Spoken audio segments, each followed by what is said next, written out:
Здравейте на всички, казвам се Валерий, собственик съм на магазин Valex. Освен това, предоставяме точиларски услуги Valex, сервис и поддръжка на оборудване за маникюристи и педикюристи. Днес искам да докосна една важна тема, която се касае за купуване на ново оборудване, защото доста често се случва, когато клиенти се обръщат за сервизни услуги и се оказва, че те закупиха от някъде си, няма значение откъде, оборудване директно от Китай, обаче за тях продадено като оригинално оборудване корейско.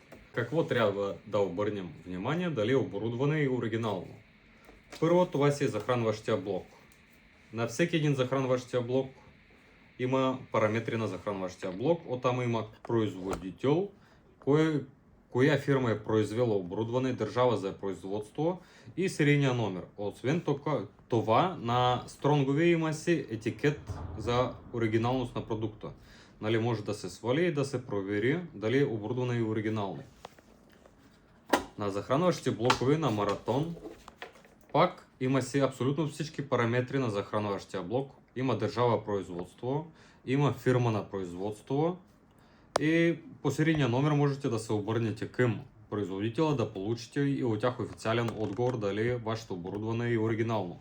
Освен това, много е важно, има си маркировка CE, че оборудване си е предназначено за продажба за Европейския съюз. На второ, което искам да обърна внимание, това си ръкохватки. И двете фирми са, много има на пазара. Единствено, че много трябва да внимавате какво точно оборудване купувате.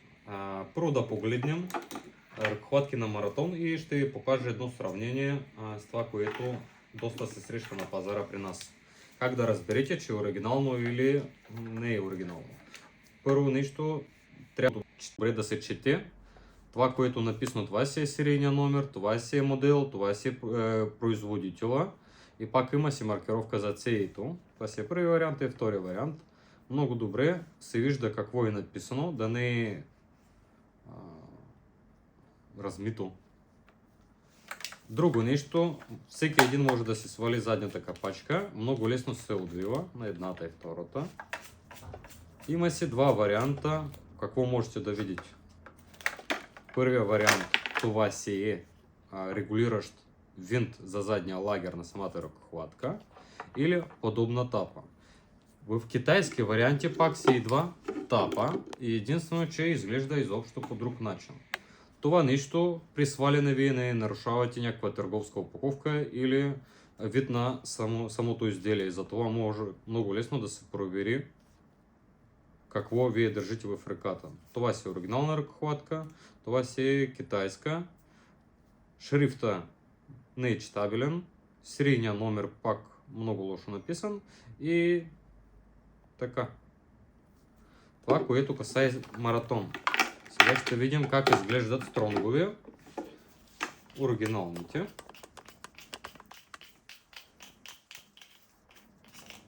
Всеки един това нещо го прави без да обрежда на ръкохватките.